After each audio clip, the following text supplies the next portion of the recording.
There we go. Oops. Wait. No. Well, that was a bad intro, or was it? No, we can just count it in, and I'll cut it off. It's too late. If we're doing it live, we're doing it live. All right, ready?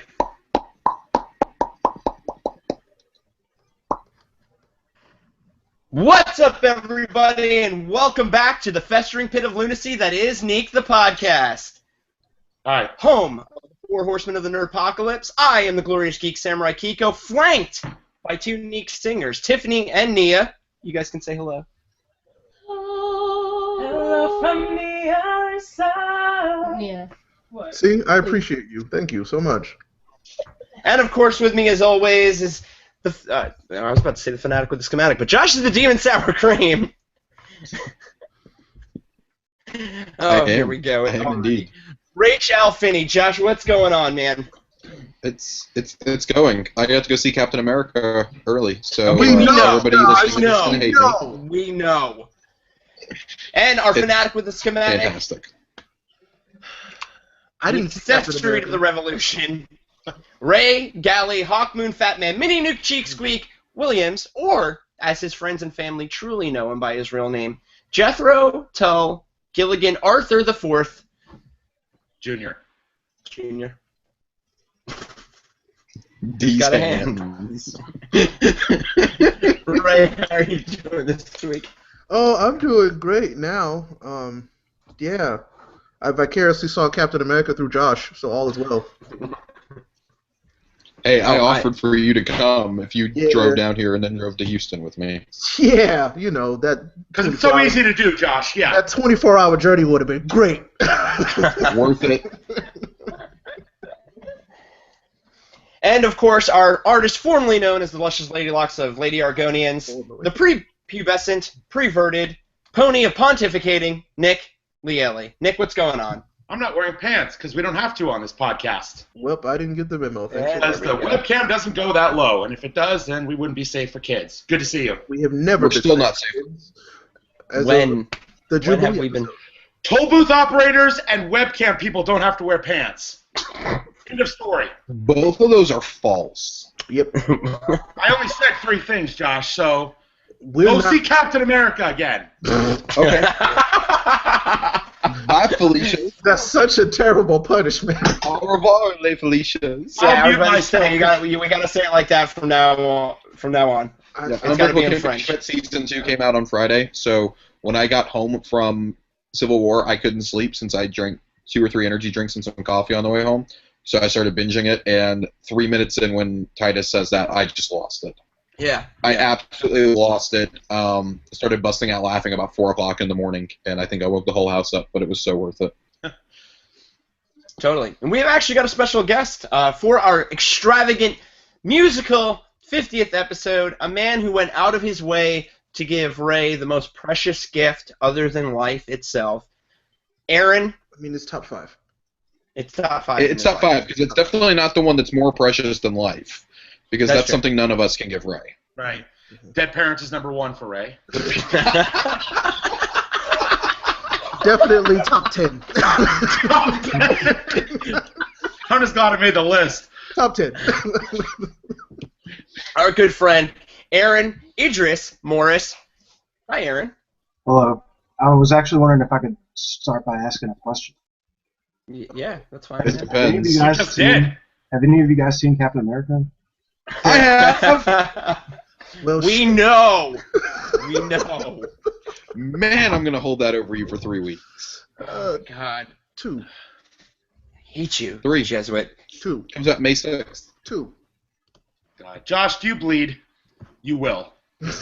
Have you even seen that movie? No, I still haven't seen it, and I regret nothing. I'm going to mute myself now. He actually muted himself. He cut his hair and lost all sense and responsibility. No. Yeah. He never had a sense of responsibility, It's right? true. I can vouch for that, actually. I've known him a long time. Yeah. He's a solid decade older than us. Oh, Black God. Jesus. Black Jesus, please save us. Black Jesus. Already. Guys, can we go Already into the in news? that. Well, are we ready for the news, guys? Is there news? There's a lot of There's news. a lot of news. Oh, no. Oh Ladies, no! Other news? Is there Hey, news? y'all. Are we newsing it? Neek News with bad jokes with Kiku. I'm glad you remembered my name, Tiffany. That's You hesitated. Like, what do I call him again? What's his name? What's his name? They call me Stacy. Say my name, say my name. yes. When no one I is mean- around you, say, baby, I love you. If you ain't running game, say my name, say my name. Thank you. Let's start off this extravaganza with a little 6 to stratosphere news for Josh.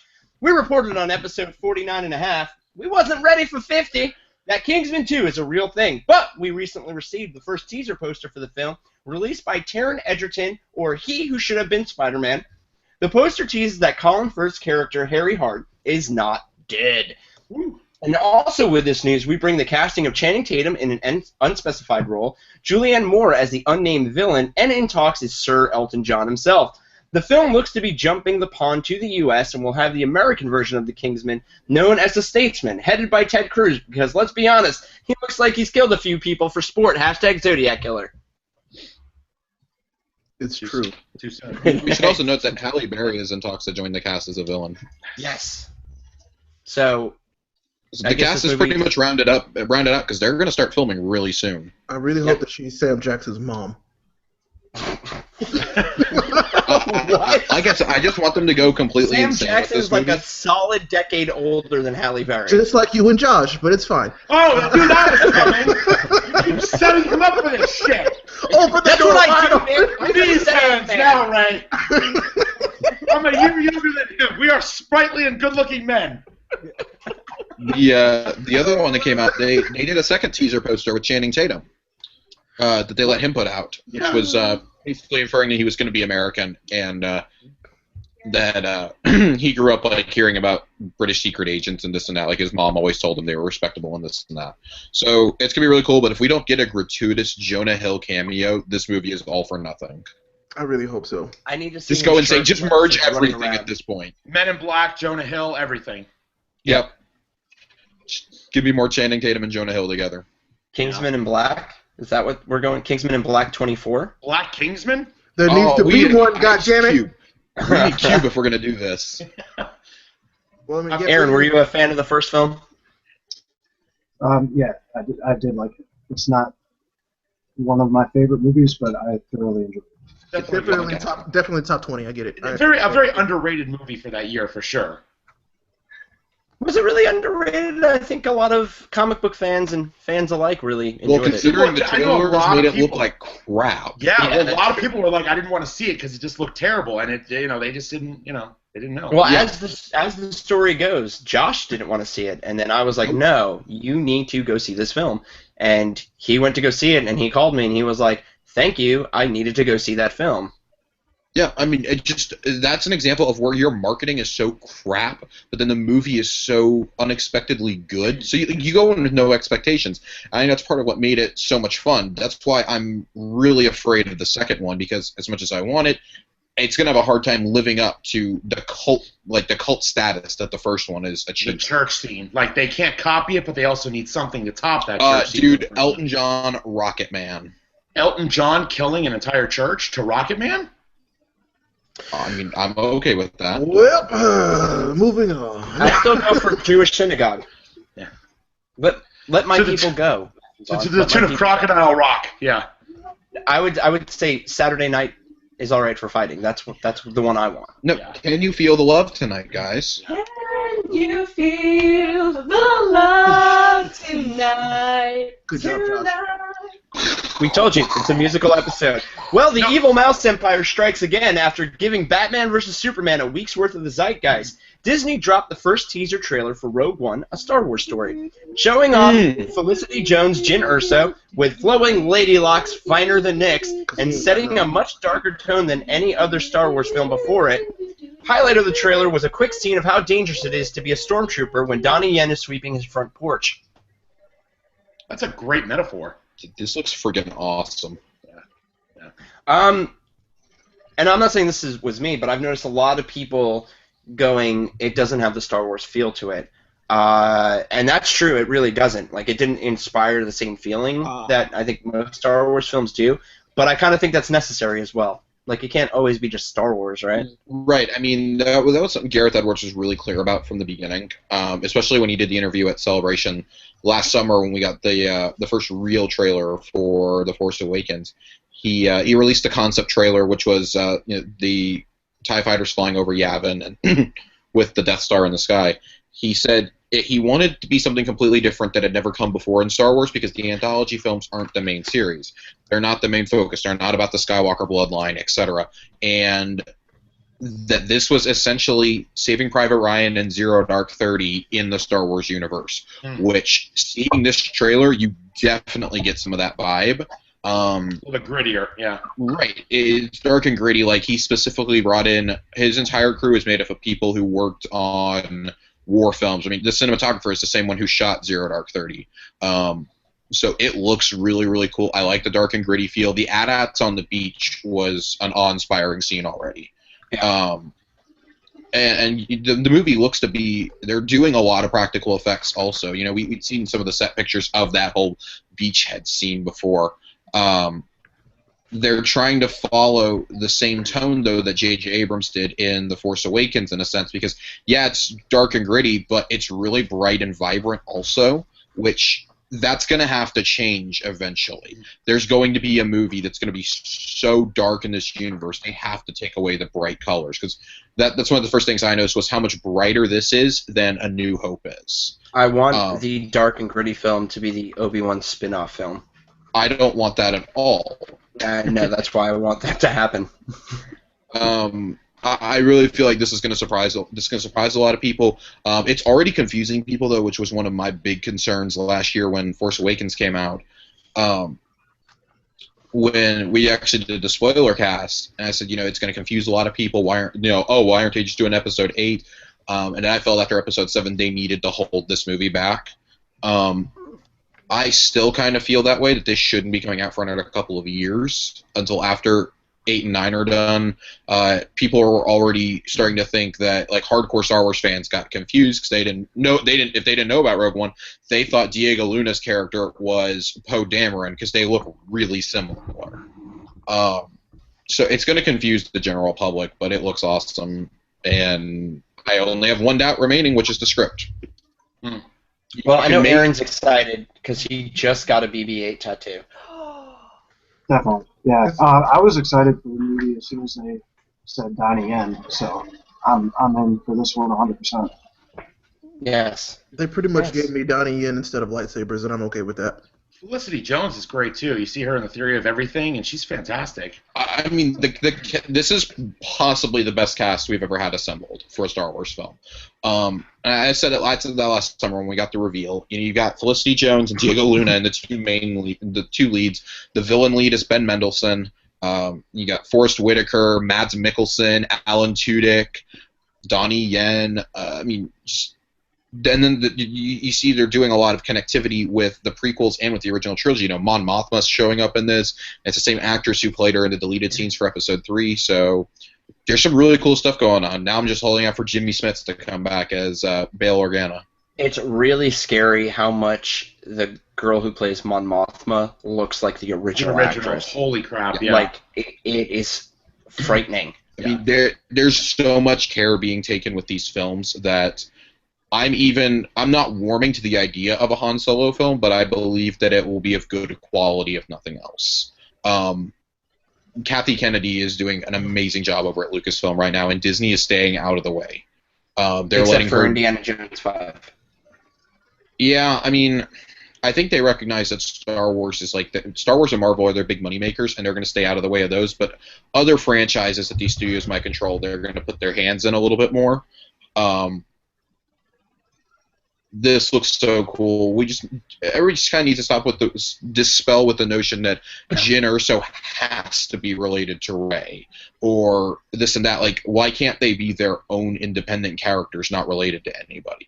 I mean, I'm one who I really want Rey to be Luke's daughter, but I have my own theory about who Jyn Erso ends up being. But regardless, we have to accept the notion that these characters are going to be their own, that it's not always going to be centered around a Skywalker or someone related to the Skywalker storyline. That's what these anthology films are supposed to start exploring. I say start, and then we're still getting a Han Solo film, so take that for what it is. Well, who's ready to talk about some Marvel? Always. Always. Okay, well then, Josh, 2/3 ain't bad. Aaron can take over. Sure. What's Marvel? Never mind, I take it all back. Is anybody upset that there's a Washington, D.C., but not a Washington Marvel? Oh my god. The great liar Feige came down from his Tower of Dreams and Costumes. This tower is situated right next to Ray's Ivory and Concrete one to reiterate that the solo Spider-Man will be in the MCU and could possibly have an Avenger or two show up in the film. Spider-Hulk, make it happen. This is stuff we pretty much assumed. Yeah, I mean, the hot rumor right now is that Robert Downey Jr. is going to show up in it. That's been the one since the very beginning. He'll show up, he'll kind of teach Spider-Man how to be a hero, this and that, while Spider-Man's doing his own thing. We got the title confirmed, Homecoming. Yeah. Feige actually said some other stuff, too. Yeah. Since we're on this track of Feige. We got 3 Feige things. He was recently interviewed also by Collider and got onto the subject of everyone's favorite Wakandan friend, Cauliflower. Man. What sprung from this talk was the revelation that Josh's favorite man of the hour right now, director Ryan Coogler, will also have a hand in writing the script. After this news was made public, Josh needed to be held and cooed like a baby duckling. Yeah, the freak out that I had was amazing. I believe your exact words were, "Oh Christ, hold me." Yeah, they were, to you and to Ray. It was just, if you've seen Creed or Fruitvale Station, you'll understand why he needs to be writing Black Panther. So, I'm excited about this. It's one of my favorite characters of all time is finally getting his due, and it's shaping up to be really well done instead of rushed. right. It's like, when people are starting to hype Black Panther coming out of the Civil War screenings, believe the hype. Like, yes. Chadwick Boseman is Black Panther. There's no doubt in my mind anymore. Any doubts I had about him pulling off this role were erased within his first minute on screen. The suit looks awesome. I think they're really going to pay some very special attention to how Panther evolves as a character, but also how Wakanda is a character, which is something Ray and I talked about on Pull List with the new book. Like, there's echoes of that already in this portrayal of Panther, which makes me so excited. I'm just frothing. Well, I mean, Wakanda has always been kind of like how Batman and Gotham are the main characters of any Batman book, right?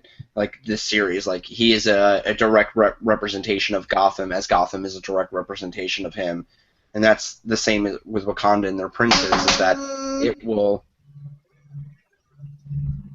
a little bit.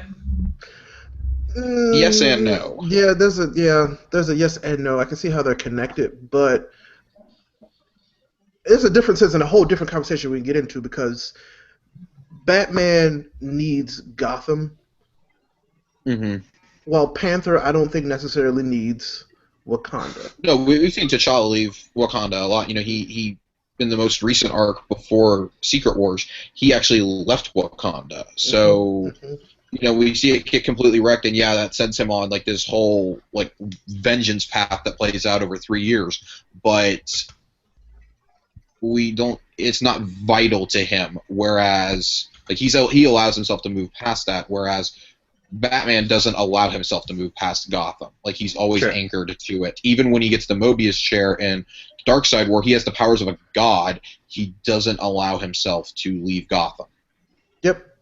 By the way, we just got a comment on YouTube from this episode from our good friend Jaeger Mitchell over at Jaeger Mitchell Farms. Oh, Jaeger. Oh, God. And he said, "We know, Josh, you saw it early." Thank you, Jaeger.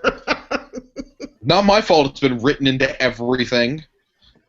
The Lord Feige spoketh again, as Inhumans is again being delayed. He gave many assurances that the film will come out and not to worry about it. Some of the reasons he gave for the delay was the additions of Spider-Man and Ant-Man and Wasp being added to Phase 3, which was not a part of the original Phase 3 slate. They could also be holding off for Inhumans to take the reins over from Guardians of the Galaxy, as most MCU films get a trilogy, and by then Guardians should be working on their third and final film. That movie's not coming out. It's not going to happen. Yeah, probably not. You know. Inhumans. No, at this point, I'd be really surprised if we actually got Inhumans. I don't think they need it. I don't think so either. They're riding high right now, even with Spider-Man again. Like, he just came back to the forefront, so there's no reason for it now. Right. Now you have Spider-Man, and then you have Panther, who's been gaining a lot of popularity over the past couple of years. Rightfully so. And then you got Doctor Strange, who's having a huge push. Like, that's your center going forward, are those three characters. And in Humans, it's going to introduce a lot of characters that, yeah, they're cool. Like, I would love to see Black Bolt and Medusa on screen, like, almost more than any character that's upcoming, but you have to do it right, and then Agents of S.H.I.E.L.D. started to build up so early. And we had that fear when we first saw that. We had that fear. Yeah, I mean, it was a fear. We're like, oh, well, they'll rectify. You know, the movie's supposed to come out in like 2018 or 2019. Mm-hmm. It's too much now, and it's like, well, if you want to introduce Black Bolt and Medusa there, I think really Marvel is just biding their time until Marvel TV comes underneath Disney's full control and out from underneath Ike Perlmutter's control, because then, we could introduce them here on the show in a small capacity, but have them at the forefront in our movies without giving them a movie, if that makes sense. Yeah, no, it does. And that's called strategy. That's definitely called strategy. Can we go back to the Spider-Man news for a minute, though? Yeah, sure. Homecoming was confirmed, but guys, how about Michael Keaton in talks to be the Vulture? Yeah. Yes, please. We have come full circle. Yeah, I thought that not John Malkovich. Who was it they were talking about before to be the Vulture? Like Ben Kingsley for a while they were talking about for Vulture, and I was like, that'd be a great choice, but he's already played a villain. I was like, no one else can be able to do this. But then Michael Keaton really does fit the role really well. He played a villain. Yeah. I think it's gonna be really cool. You have him and Marissa Tomei really is the only super established actors in that movie right now, like that are either cast or in talks, and that's good because you need to let Tom Holland shine in this movie. You absolutely have to. We don't need Norman Osborn back yet. Like, save him for Phase 4 for the whole MCU. We don't need the Osborns back, as a matter of fact. Not right away. And we got Marissa Tomei playing Aunt May, right? Yeah. We better have Joe Pesci as Uncle Ben. That's all I There is no Uncle Ben. Uncle Ben's already dead. Thank goodness. Yeah. Flashback scene to Joe Pesci. You know what you gotta do, kid? You gotta take him and you gotta bash his skull in. Kill them all, Peter. Kill them all, Peter. It's just all the decisions that they're making with this Spider-Man reboot are correct. Like, essential. We were really afraid when we did the special episode, our second episode ever, about the Spider-Man news, and we're like, oh god, Sony still has control over this. Sony has basically admitted they get to do nothing. That's good. At least with Homecoming. Like, Marvel is calling almost all the shots. Like, they chose the director, they chose the star, they're choosing the cast, the writers. They're basically letting Sony take credit for it, and that's it. And now that, like you've said, that Spider-Man is, he's obviously taking off and doing well, the character, like, I think Sony sees, wow, this is great. They've done a good thing with our character. Let's give creative control to them more. So, right. I think the success of his performance in Civil War is going to Sony's. I think I was already taking a look at it, and they were inferring it at CinemaCon, unveiling Homecoming, that he's going to be a huge part of the Marvel universe going forward, because originally it was just like, oh, he's going to be in Civil War, he's going to have his own movie, and then after that, like, it's not a guarantee any of them will be Marvel films. Like, they'll be Sony films again. I think Sony's going to go, screw it, we're going to let Kevin Feige and John Watts continue to have control over this character because they know what they're doing. Mm-hmm. So, well, I mean, if they can sit back and make a bunch of money and not have to do anything, pretty sure they're going to choose that. Yeah, it's like that one kid that shows up late to the group project and gets an A because everybody else already done all the work. That's okay. Yep. That was Aaron in school, actually. We took a class together. It was baking. And he would just show up to eat the cupcakes. You made the entire cupcake. He put the frosting on. It was baking. No, but it's cool. Just a side note, real quick, just with the Spider-Man news, like, it's cool to see, and this is hearsay and it's whatever, but that a lot of other, like Fox is looking at, oh, we'd love to do a crossover with Deadpool and Spider-Man. We'd love to see the X-Men and the Avengers together. It's being talked about, at least. It's being brought up. Because everybody likes money, and they're making it. At least it's being said, right, on a social media platform. I mean, and here's the thing, like, Fox is so opposed to doing anything with Marvel themselves, or with Disney for that matter, that if the X-Men were to cross over, if Deadpool was to cross over, Fox would have to give up a lot in order for that to happen. Like, obviously, if Deadpool happened, like I'm sure they'd still bring in Tim Miller, Rhett Reese, and Paul Wernick as creative advisors or as the directors of it. But like, Fox would have to give stuff up in return. Like, they'd have to give up the rights to A New Hope or something. Oh, no doubt. I'm just saying, at least it's being like make it happen. somewhat tabled. Like, it's being put on the table at the moment. Well, I mean, it's the producer from X-Men. Was like, Laura I would Donner. love to be able. What? Laura Donner. Yeah. She was like, I would love to be able to do X-Men with the Avengers and whatnot. So I mean, it wasn't really Fox, but it is cool that somebody who's working on a Fox property is, like, we should be doing this too. Well, I think she's really open to it because she actually was Kevin Feige's boss when he first started in the industry. He was an intern at Fox and then was a co-producer on the original X-Men films before Marvel Studios kind of started trying to do their own thing. Did not know that. Okay. He co-produced all of the Fox films up until, like, The Last Stand, and that was the last one his name was on. And then that's when they started trying to develop Iron Man. For that to happen, I mean, that would be really cool, but the most interesting thing about all this is Marvel's not in a position where they need the X-Men. That would almost be too much in this cinematic universe, which is awesome, because Fox did a great job with Deadpool, First Class, Days of Future Past, Apocalypse. Like, it's going to be just stupid fun.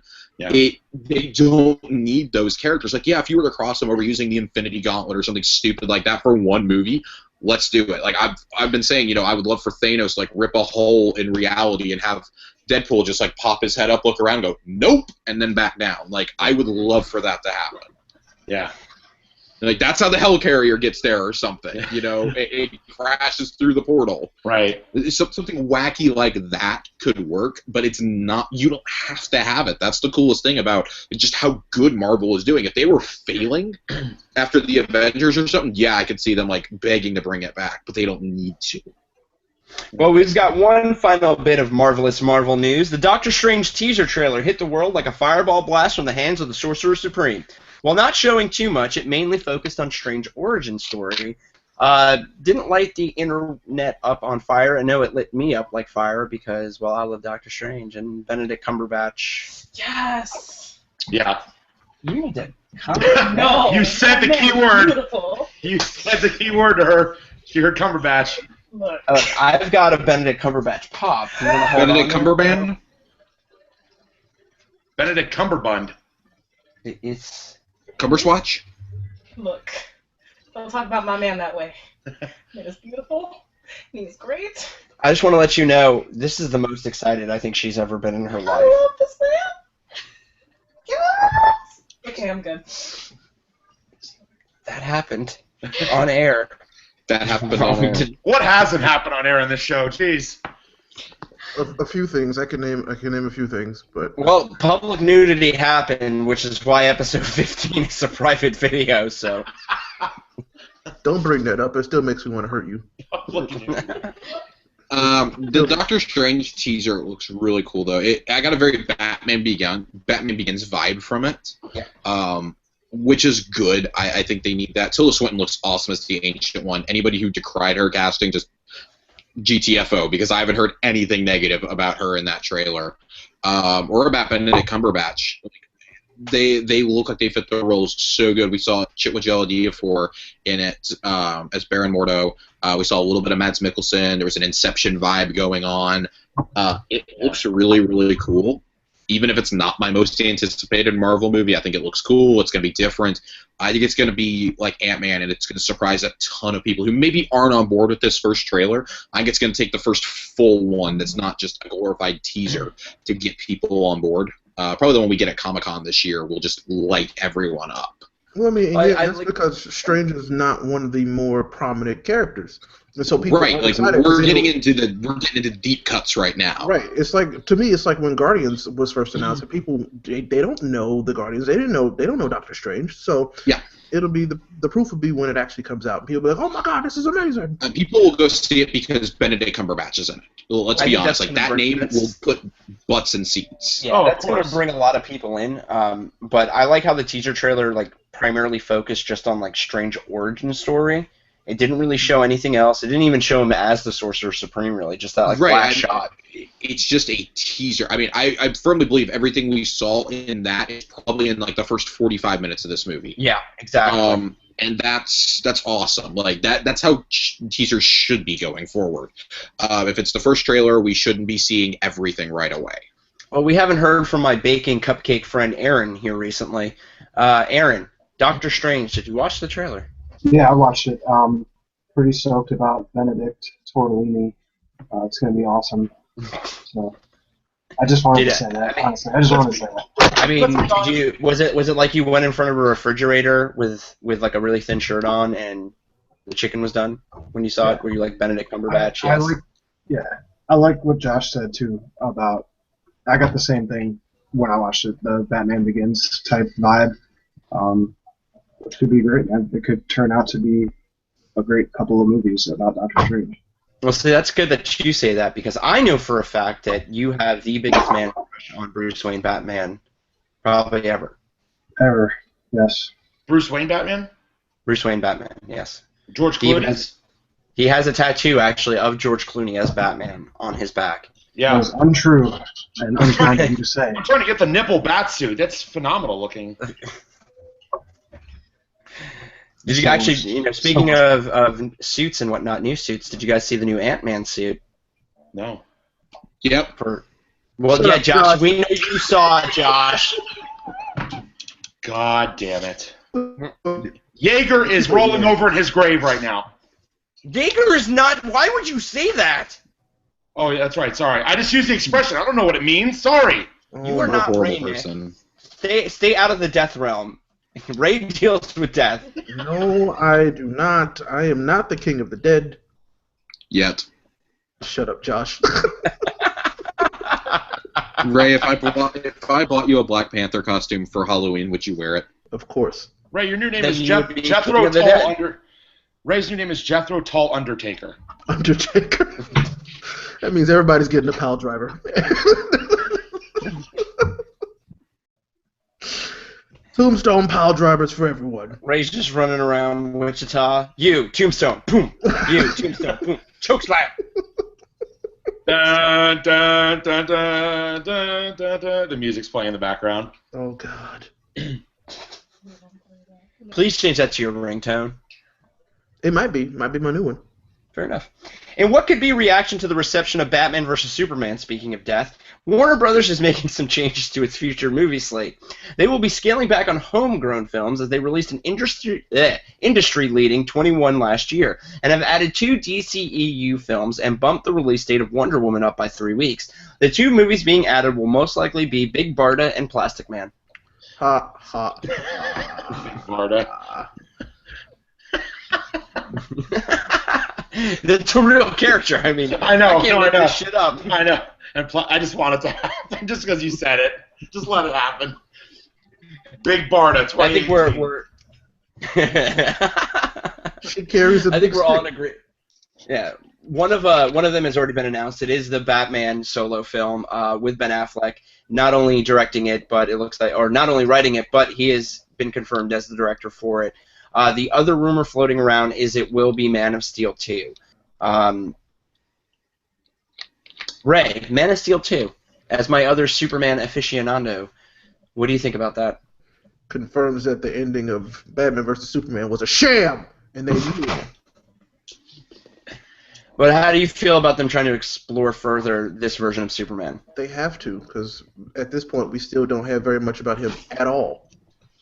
Well, I know he's confused, and he wears the suit. He's very confused. He's a very powerful man that doesn't even know that he's Superman yet. So, I guess we'll figure it out with the second movie, or they'll figure it out. This is them coming to terms with the character of Superman more than the character of Superman coming to terms that he's Superman. I don't know. They're really feeling this character out now. And They have to. Hopefully, they kind of bring this character back from. Nope, can't even say it. Not gonna do it. Not gonna do it. Anyway, I hope they bring this character back from what it was. You mean from the dead? Shut up, Keek. Confirming it, Ray. Confirming Ray. I don't think the second film is Man of Steel 2. Do you think it's Big Barda? Because Nick would be pleasantly I happy. think You saw the it's- reaction. Yeah. I honest to God think it's Suicide Squad 2. And I'll tell you why. Joyful. Warner Brothers is really hyped up on this movie right now. They're already letting David Ayer talk about a sequel. Will Smith was basically inferring that they're doing a second one. And he also said he would jump into the Batman suit if they needed him to. Yeah, I don't know what's going on over at DC and Warner Brothers right now, but it is very clear they have such high expectations for Suicide Squad that if they can greenlight a sequel they want to, they're letting Ayer talk about wanting to do it like rated R and this and that, because he wrote this one to be PG-13, which I don't really get that vibe from. I think they're like significantly cutting things out personally, but I don't. You take into context the comments that like Margot Robbie and Jared Leto have been making in recent weeks about how like they're going to play these characters for years to come. Like Suicide Squad isn't the end. Obviously for Joker and Harley it's not, but Will Smith is starting to make those comments and he's Deadshot. I'm pretty convinced that that's going to be a Suicide Squad 2. That's a good guess. So Aaron, Will Smith Batman, are you down for that? Nope. How dare you? Neither am I. Ray, Will Smith Batman? I mean, we have too many Batmans. We don't need no more Batmans. No more Batmans? We need J.K. Simmons as Batman. Please no. Please stop. No more Batmans. No, he's Gordon. He can totally be Batman now. Well, I mean, Deadshot put on the suit once when Bruce was injured. So did Superman. Yes. Actually, in American Alien, the new series by Max Landis, he creates his uniform from Batman's torn cloak. Believe that or not. Jason Todd. Yeah. What? No more Batmans. There aren't enough parents to go around. Yes, there are, because Zack Snyder will keep killing him off in every installment. Oh. Especially if their name is Martha. WB controversy pops up like acne right before a first date, and Suicide Squad had a fresh dose of it. The film went into reshoots, and the rumor mill churned out that it was to make the film funnier. Josh's hetero life mate, Jai Courtney, said that the reshoots were not to make the film more funny. Exactly. While director David Ayer responded with WB loving the movie so much that they asked him what else he wanted in it. This is all tied into the new trailer shown at the MTV Movie Awards that furthered the tonal change speculation. I actually don't believe anybody who says that this film is not is not trying to be made more funny, because if you look at how they changed the logo over the 3 trailers, like it started off all dark and gritty, and now it's moved into like multicolored, tie-dye, rainbowy. Like, this should be fun, kids. I'm actually going to point something out. I'm going to cut you off really quickly on the subject of the logos. I went and looked at those also when we started talking about all this. They actually represent 3 different characters. The first one is red and black. It represents Deadshot.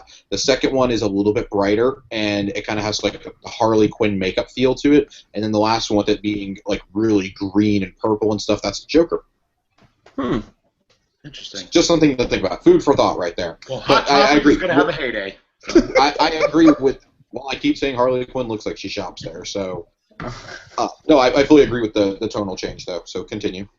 So, I mean, also if you look at the music too, right? Like the first trailer, like it was like serious music, and then they did the Bohemian Rhapsody thing, to try to like add some levity to it. They even showed one of the characters like shooting a machine gun in, what was it, a giant bunny outfit? Yeah. Something like that. I must have missed that. And then the third one has like even more like banter between the characters to show that they're kind of like comedic or witty or whatever. Like the scene where Deadshot is yelling at Firefly just to get him worked up to shoot flames out of his hands. So yeah. Because like they had Margot Robbie, her character, and she was talking a little bit in the most recent trailer and kind of being a little more lighthearted and witty, Yeah. Oh, and then they also showed Margot Robbie changing clothes, like fully. Yeah. And I was like, why does that need it in a trailer? I don't understand. Why does that need a period? Cause sex appeal. I have a screenshot of it. No, keep going. You would. Aaron, are you excited for Suicide Squad? Talk to me. Not, Talk to not us. really, man. I just kind of stopped having feelings for it like a month or so ago. I'm just gonna wait till it comes out. I'll go see it, and then I'll go with my opinion of it after I see it. I don't want to see another trailer for it. I don't want to read about it anymore. We'll see it when it comes out, and we'll go from there. All right, so you're not excited at all to go see it? Like, this isn't like, I gotta go buy my tickets right now. No. Maybe when it was first announced, I kind of was, but just not anymore. It's just kind of died down for me. I think all five of us should go opening night, and the entire time while the trailers are going, we should sit there and just keep saying, what is this, some sort of Suicide Squad? Over and over and over. So, my biggest thing with this is I actually had started warming to Suicide Squad after unrelentlessly bashing it. Joel Kinnaman did a lot towards selling me on it. Him and Viola Davis really did. Jared Leto is basically waging a one-man war to get me not to see this. With all the comments he's making lately, I mean, like, the whole dead rat thing last year, okay, I overlooked that a little bit. And then him and Margot Robbie tatted up the cast. Okay, I can overlook that. At the MTV Movie Awards, he announces on stage, this movie has it all. Blood, sweat, and semen. Yeah. Okay, that was unsettling. And then he goes a step further, and supposedly, like, this came out in the LA Times, like, so not Collider or anything, the LA Times reported on this, that he sent boxes to Margot Robbie and Will Smith with used condoms in them. I remember Viola Davis Tiffany was, like, unnerved by that, yeah. Well, Tiffany actually has gotten a present like that before. And Tiffany, I apologize for that. No, I'm kidding. I mean, I'm just going to say, like, that's so far, like, that's not, that, I don't care if the Joker would do something like that. That's disgusting. That's disgusting. Like, that's not getting you in character. That's being a sicko. Like, if somebody did that to me, I'd break their jaw. I'm not one to, like, ever down anyone's, how they get into character or the process they go through. I'll down that. Right, no, I know. But, like, this is just me saying, like, okay. But, like, when you look at Heath Ledger, a lot of people, like, they get upset at the way he went into character, but he did it very much on his own. Like, went into a room and delved into the character himself, whereas I almost feel like this is a publicity stunt. Like, look what happened on the set of Suicide Squad. We went crazy. Where Heath Ledger was like, this is very much me and my character, and this is what we're going to do. And then he was just trying, So. Ledger had the diary as a trigger. Like, I was actually just reading, funny enough, like 2 nights ago, they'd interviewed the makeup artist from The Dark Knight, and he was saying that, like, Heath would be in full costume and he'd be, chumming it up with everybody, making jokes, hugging everybody, having a great old time with them. And when it was time for him to shoot, he would pull out the diary and read it, and something would trigger, and he would go be the Joker. And it was like, he said that it was probably the most unsettling transformation you could ever see, because he went from being this lovable, affable person to all of a sudden being this deranged, psychopath. Yeah. But he didn't, go into Christian Bale's room and, like, defecate on his walls and smear ha ha ha ha ha across it. Right. I have a cool story about that, actually. My mom is in that movie. Really? That's true. That's right. I forgot about that. Yeah, and she told me that on set, anytime that she ever saw Heath Ledger, she said he was always by himself, didn't really say much to anybody, and just kind of would sit off to the side and just kind of stare into the sky and just keep to himself. Like, she said he was like the most quiet person on the whole set. Anytime she was there for any scenes that she was in. Yeah. So any interaction she did have with him, she said he was just completely, like, shut off to the world. I think there's a lot to be said. How does that phrase go? The old Shakespearean phrase is like, methinks the man doth protest too much, Yeah. And it's like, when Heath Ledger first got announced, everybody was raging. We all know that. I mean, social media blew up. They're like, this is the worst casting of all time. You didn't hear anything until you got to the movies. And when you saw him as the Joker, it was mind-blowing. He never said anything. He never came out and talked about it. But, I mean, I just feel like this is just a publicity, and, like, like I said, I don't want to sit there and down their craft, because I'm trying to do the same thing. But it's like, when you're talking about this, like, ha, ha, ha, look at us, semen on the set, it's like no one's impressed. No one's like, oh, that's going to make the movie better because you sent used condoms to Viola Davis. What's funny, though, is that there are a lot of people impressed by that. They're like, oh, yeah, that's creepy, that's gross, that's something the Joker would do. And I'm just kind of like, I mean, maybe, you know what I mean? Like certain iterations of the Joker would do it, but do you really need to go that far to get into character, especially when you're also saying that you went to mental institutions and talked to not only the therapist of psychopaths, but the psychopaths themselves? Would that like, be enough? Yeah. You know what I mean? Like, shouldn't I don't know, man. Like, I guess when it comes to sending people bodily fluids like that, I'm not okay with that. Nah. You know, that's just me. And I don't think I'm a very prudish person. I don't think Josh is a very prudish person. But you're crossing a line there, yeah. Yeah, like, you know, and everybody on set was okay with that. Like, nobody came out and, like, punched him in the face. Like, dude, that's over a line. Like, well, I mean, it is Will Smith, and look at his kids. But anyway, highlight of BVS, Wonder Woman. Gal Gadot recently said that while the solo film will have its moments of humor, the film will be pretty dark. In accordance with the rules and regulations set forth by WBDC, that their universe will be hued in blue, and if someone smiles, they will most likely die in the film, which fits Ray's pathology of wanting fictional characters to die, my darling. Jethro Tull Gilligan for DCEU Head of Development.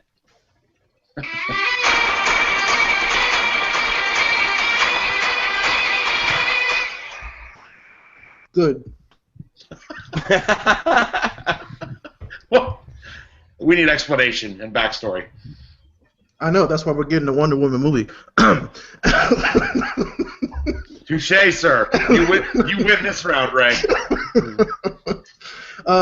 Good. I'm glad that they keep having to like rehash this. People are gonna die. It's gonna be dark. Why? Stop rehashing it. We get it. I don't care. Just show me the movie.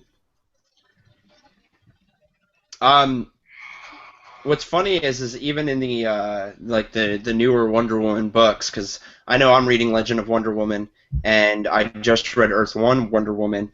While it has a much more serious tone, they're not exactly what I would say dark books. Like, I don't know, but whatever. Why does dark have to be the staple of everything in the comic book world now? Can we just talk about that? Like, why do we have? Because that's adult and gritty, and that's what. Because of the Dark Knight. Yeah. Exactly. But Christopher, like, that was his representation of that world. Christopher Nolan said, "This is what I want to do—a very realistic, down-to-earth." But when you look at like a series that grossed like almost $3 billion or over $3 billion, WB saw that as like, well, there's a market for this, and it's like there is a market for it if you're doing it with like a character like say like Batman or Daredevil or Moon Knight or whatever they're doing on Netflix with the Defenders, yeah. But you can't take characters that have an overall appeal that isn't dark and gritty and then be like, well, we're gonna make them dark and gritty. I mean, you can, but it takes a lot of like care and effort, which is why Man of Steel, feels so off. Is that their extra time wasn't spent on it? Like Wonder Woman could be a dark and gritty film. She is, if they're talking about how she is like thousands of years old and she's seen all the people she's loved in the human world die and stuff like that. Like, sure, go the Highlander route, right? But I just every time they come out and they're like, oh, it's a dark movie. I'm like, of course it is. It's DC. Like we get that by now. Like Ray said, we don't need to rehash it. Just show us the movie. Howard the Duck is going to be dark and gritty. I'd watch an R-rated Howard the Duck. I would watch it in a heartbeat. Yeah. Especially if Seth Green stays the voice. Yeah. Yep. Yeah, Seth Green was the voice. And what are you whispering? No, I was saying how sad it was that my current boyfriend didn't know who that was, and I about ready punched him. Nope, we don't talk about that. Yep, we don't. This is a happy We place. don't. Wait, he doesn't know who Howard the Duck is, or he doesn't know who Seth Green No, is? he didn't know who Howard the Duck is. I mean, that's okay. Like, he's kind of obscure. I mean, Kind of. Flops. I don't... Flip-flops. You said it, I didn't. I'm saying it. You said it, I didn't. Flip-flops. I mean, This is why I don't have a boyfriend. Anymore. even with all that. I don't believe in him. I don't trust him. That's fine. You just fixed on the boyfriend. Just like a blanket statement for all boyfriends. Sorry, Tiffany. Oh, Oh my no, God. it's fine. It's good. I mean, honestly, that's not so bad. Like, if he didn't know who Seth Green was, we would have to pause the broadcast, I'm sure and he would. me and you would have to have a heart-to-heart talk about your choices in life. Oh, Yeah. Well, you know how I feel. Oh. No, I don't want no scrubs. A scrub is a guy that can't get no love from me. What does he do, Ray? Where does he hang out? On the passenger side Of what? his best friend's ride, Trying to do what? trying to holler at me. Drops the mic. I don't want no scrub. Scrub is a guy that can't get no love from me. Hanging from the passenger side of his best friend's ride, trying to holler at me. I think I'm going to keep you two for every episode. This has been quite enjoyable. It kind of douses the fires of the flaming garbage truck a little bit to have them here. Actually, I think it makes them glow brighter, but in like an iridescent color. It just Even better. it fuels the embers. It does. Well, after hearing about how many characters would be involved in Infinity War, more than double the amount of Baskin-Robbins flavors, Joe and Anthony Russo discussed two characters who will for sure be in the films. Both Star-Lord and Thor will be in them. The news of Star-Lord being in the film could mean we get all of the Guardians, but the more interesting tidbit was about Thor and Ragnarok, as Joe Russo stated that they are doing interesting things with Ragnarok, and Thor will be in an interesting place come Infinity War and will have a lot of emotional motivation. Possible that the Mad Titan Moving Company came to relocate Asgard. It also came out recently that Tessa Thompson will be, it looks like she's going to be Valkyrie in the film Ragnarok, which is awesome, because she's taking over from Natalie Portman, better known as plot device Jane Foster. Oh, good old Jane. I will not miss thee. The only reason I'll miss Jane is that it quite possibly means we don't ever get Lady Thor. But Natalie Portman was not the one to take on that role. Nope, No. not at all. Which is why I'd rather, not have her there than get her. Right. I'm really excited for Tessa Thompson, though. She was awesome in Creed. She's got a huge career ahead of her. And if she is Valkyrie, that's awesome. Yeah. I really, really want to see Valkyrie. The universe seems to take a lot of cues from the Ultimates, and Valkyrie was really, really, like, that's the version of Valkyrie I like the best, was in the Ultimate Universe. So I'm excited to see what they do with her, but the bit about Star-Lord coming in, it was expected. The rest of the Guardians, I would guarantee you, show up, but probably in a smaller capacity than Star-Lord. I just want to see Drax like wading through Qatar or Chitauri and just like dominating everything. Drax and Thor talking would be amazing too. I want Robert Downey Jr.'s commentary on what in hell Rocket Raccoon is. Yeah. That is all I want. That I need him to look at Rocket Raccoon and Groot as he's flying around the battlefield, be like, well, that's not the weirdest thing that's happened today. And be like, does anybody else notice that raccoon talks? Is it just me? Pretty much. Like, I want to see the banter go on, or like, or Rocket look at Runner Iron Man providing and go, commentary. "I need that guy's arm." Or Groot says shit, and then Cap's like language, and Robert just falls out of the sky laughing. This is going to be really awesome if they pull it off correctly, which, let's not undersell this. This is probably the hardest undertaking that has been done in any comic book film outside of the original Avengers. Well, Josh, as someone who's seen Civil War and knows that Joe and Anthony Russo tackled a big project, what do you feel? Can they pull it off? I mean, we've been saying for a long time that Civil War was basically an audition for them to do Infinity War. Really good signs came out when they were confirmed as the directors last year, like last August, I think it was. They were that confident in seeing Civil War in its production stage. After seeing Civil War, I fully can say that these are the right guys to do Infinity War. I'm really happy Joss Whedon left. I never thought I would say those words, but I cannot see anyone other than Joe and Anthony Russo doing this film now. They've already said, they came out and said they talk every week, at least once a week, with all of the Phase 3 directors. So it's Scott Derrickson, with Ryan Coogler, with James Gunn, John Watts, and the guy, forgive me, I can't remember his name, from Flight of the Conchords, who's doing Thor Ragnarok, and Peyton Reed even, to make sure that they are doing credible service to all of these characters, that they're honoring what's happening in the solo films, and that they can get the characterization exactly right. They did the same thing in the lead up to Civil War. They consulted with Jon Favreau, with Joss Whedon, and with a few others. That's what makes it so special. You can tell how much care they're putting into this, and it's not just Kevin Feige at this point. These guys and then their writing team of Christopher Marcus and Stephen McFeely, they are taking such incredible care with these characters. They're going to start filming it this year, 2 years in advance of Part 1. Like, they're going to film both at the same time, so we don't know who's going to be in what part. It's going to be something really special, and I think they can do it. It's just something of this scale. It's unprecedented. And it'll probably never happen again on this scale. So it's going to be really special when it does happen.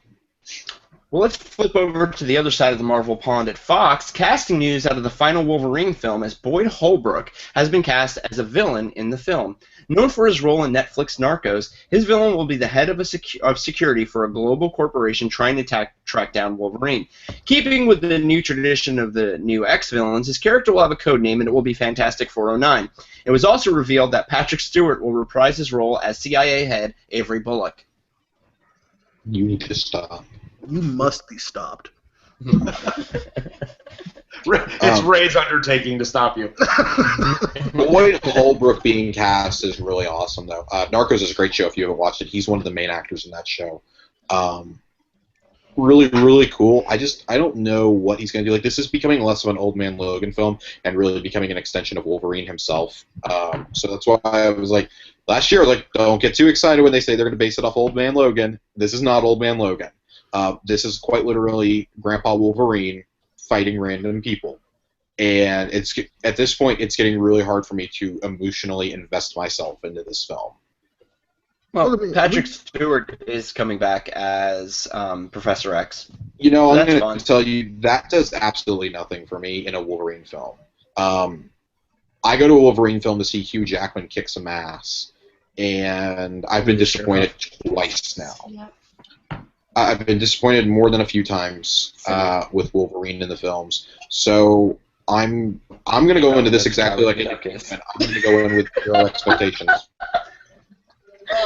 Probably does. I think you're going to get your Aaron, I know you are a big fan of shirtless Hugh Jackman. Does this film excite you? Is there Yeah, any it other was- Hugh Jackman? Jeez.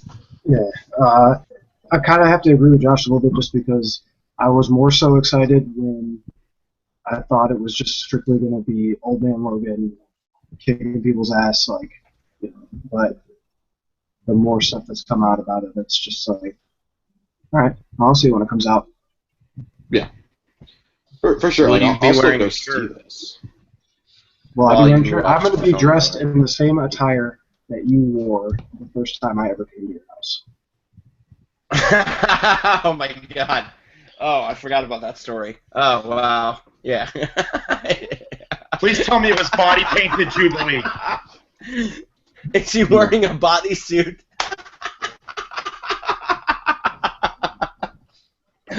Oh man, I'll have to tell everybody that story when we're off air. Nicholas, you had some things to say. No, I was just gonna say I hope, Aaron, that it was you like being body painted as Jubilee, but this sounds much better. So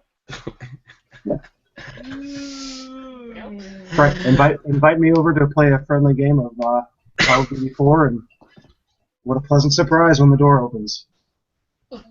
Spoiler alert, it was his penis. And this All right, is why we're that only makes it sound friends like on so the much- internet. It makes it sound so much worse than it was. it was multiple penises. It was multiple. No, like me and Aaron had worked together. We've been friends for a while, but he had never come over to my house.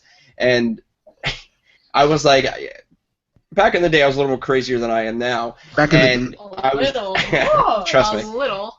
Shut up, your face. Anyway, so I was dating a girl at the time, and I was like, I'm gonna surprise Aaron at the door by being completely naked. And she goes, "Please God, don't do that. So you did. He seems like a really nice guy. You don't want to scare him off." And I was like, Aaron will be fine. He'll be fine, right?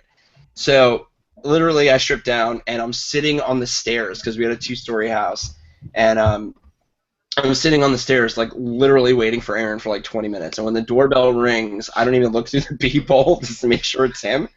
I open the door, and I'm like, "Hey, man, what's going on? Come on in." And I just turn around and walk, like, to the living room. And he's just, like, standing at the door, like, wide-eyed. And my ex, Carrie, comes up to Very the door. wide-eyed. And, what? What'd you say? Very wide-eyed. Very wide-eyed. And Carrie walks up to the door, and he's like, "Was he wearing a bodysuit?" And she's like, "No, he wasn't." Oh, so that's that story. That is now on the internet forever. I mean, I'm not surprised. So Yeah, well, he laughed about it and then told everyone that story for 2 straight years. He was like, "You want to know?" He was like, "You want to know how we became best friends?" He answered the door naked, and everybody would just look at me, and I'm like, "God damn it, Aaron!" Aaron picks or it didn't happen. Typical your friendship start that I'll way. send you my email. Yeah, for real. Okay, your reason I was injured and I had surgery, and you I remember had to that go story. to the bathroom. I remember this story that you're talking about. You were super sick. Because she came to me, and the first thing she was like, I saw his ding-a-ling. Nice. So it's like Josh might have seen Captain America: Civil War, but how many people have seen Kiku completely naked? That is true. this is why we'll always just be friends on the internet. Yep. When I come to Pensacon, what I'm doing is I'm sending a Segway that has an iPad attached to it, and it's just And your shirt on the Segway. yes, my shirt on a Segway and an iPad duct taped to the top, and that's how I'm gonna get around Pensacon. Look, I Papers have on each side of his hands on each side. Tape 2 of the green Hulk fist to the side. Oh my god. that's Actually, can we please do that? Like, that would be magnificent. Like, I want this to happen now. That'll be all. All right, to get us back on what we consider a track, the remake to Final Fantasy VII got some big news, and by big, I do mean scale. Producer Yoshinoro... I'm reading the news! I mean, No, really, I wasn't excited to keep it up. Yoshinori Kitase said that each part of the game would be comparable in size to a full game. Citing the Final Fantasy XIII Cringe series as an example, Kitase said each episode would be on scale with each game. So the fear of it being broken into a Telltale-length game has been abated. And the game has a release date of sometime in our lifetime like Kingdom Hearts 3. Oh, God, that needs to be released already. Yeah, it will be like 65, a whole decade Please, solid. God, no. A whole solid decade No. older than Josh. They're going to do No. a game at a time, so you'll play the first disc, because remember it was a 3-disc set, and Yeah. then 3 years later you'll play the second fucking part where Eris dies. Spoiler alert, from 20 years ago. What? Actually. And then, Mufasa dies in the gorge too. Surprise! I didn't Hold on, Nick, no, hold on. Tiffany needs to tell you something, Tiffany. I need to tell what? I'm pointing at you. Oh. Fuck you very, very much. Continue. Thanks. I don't even know where to go from that.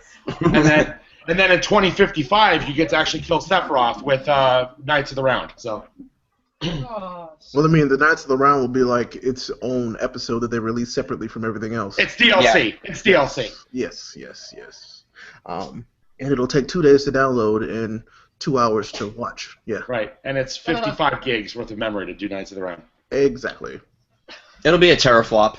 They'll be like, you need an entire supercomputer to download this one DLC patch. Because Knights of the Round is in 4D, 4K. It literally pops out at the screen and touches you on the forehead. And if you want to pre-chocobos, you need an external hard drive. Well, I just want to drift chocobos. That's all I want to do. Chocobo drift? Doesn't. Chocobo drifting. Chocobo Drift. oh. Chocobo drift. That's all I want.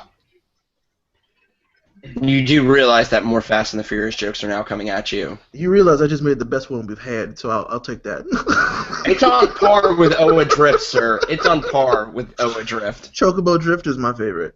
Yes, it's we very did good. we just coin that right now because we need to patent that shit. That's amazing. You're right. Well, there is Chocobo Racing in Final Fantasy VII, so if they add in a drifting mechanic, we will never see Rey again for the rest of our lives. And I'm gonna play it all the time to the tune of Supersonic Racing in the background. All the time. Nice. How can we not talk about Espers Wait, when wait, Espers wait, is all wait. that we got? Sing it, ladies. It's been a long day without you, my friend. And I'll tell you all about it when I see you again. Well, now that Ray's gone, At a recent Netflix event in Paris, Daredevil himself, Charlie Cox, stated that the Defender series will actually start filming later on this year, much to the surprise of many that it is starting sooner than expected. Unfortunately, there is no word on Daredevil Season 3, but I am sure that Netflix and Marvel aren't blind to the fact that Daredevil kicks ass and punishes ratings. That was bad, and you should feel bad. That was terrible. Oh, God. Have you no shame? No, obviously not. We just talked about me answering the door completely naked. I'm pretty sure shame is not associated with me. Nope. Not on the list. Not even top 10. And out of the Defenders, Iron Fist has made another casting announcement as David Wenham has been cast as Harold Meacham. In the comics, Meacham was the partner of Danny Rand's parents and the cause of them to go missing in the Himalayas. So hoping for a scene where he kicks Danny's dad off of a mountain while screaming, "This is Sparta," or Tibet. Please, no. Please. Please stop. Please stop. You must be stopped. Tiffany, choke him. Like we discussed. Well, like we discussed. God. I don't know what you're talking about. Choke him and then steal his Funko and open them. Shut You up. need to stop. That's over a line. His All right, body would stealing it was reanimate. fine. But Like, when you open the fucking box, Josh, come on now. like his I'm body gonna would open one up literally on reanimate. camera in front But of you. Aaron, having to see your pecker on day one, that's not crossing a line? Yeah. That's called solidifying the bonds of male friendship. I would have left and never came back. Soliciting the bonds of friendship. This isn't like Naruto and Sasuke. I'm telling you, I would have left and never came back. They'd be like, oh, "What? Did you go see the Kiku guy?" Nope. I never heard of him. Who? Oh, God. But yeah, I'm excited for Iron Fist. I'm really I think I'm most excited because I really expect that show to have like fantastic choreography, which I'm really looking forward to. Cause Just tired of people who do Daredevil.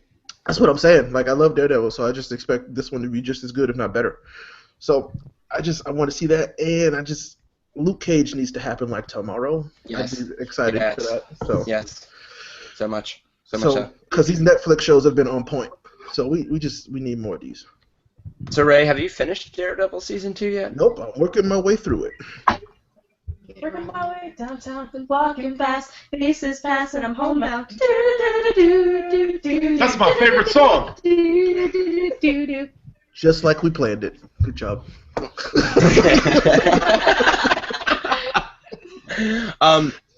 David Wenham, though, being cast is actually pretty cool for Iron Fist.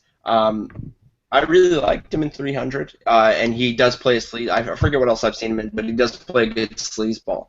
Lord of the Rings. No, something else. Something else besides Lord of the Rings. No, it was He was in a definitely, business suit. definitely something else. Lord of the Flies. No, Nick. Lord of the Dance. Nick, It might have been that. It actually might have been that. you're dismissed. Lord of War. Please no. No, he didn't do cocaine from one city to another. That just didn't happen. Guys, can we just get back to the Daredevil friends? Thanks, Nick. I'm so glad that you want to put us back on track. Daredevil's showrunners are doing the Defenders. Yeah, I saw that. I was excited about With that. Drew Goddard coming back. Thank God. Yep. He's Oh, been it's a little Stephen busy. S. Tonight, right? Is the showrunner? No, One of he's not showrunning. The showrunners from Season 2 are doing it. Stephen S. Tonight left Daredevil to go do Transformers. Oh, right, because I've made horrible career choices before Life- as well. Hey, they're more than meets the eye. I was waiting for the theme song, but Transformers, more than meets the eye. We all make choices. You made yours, Nick.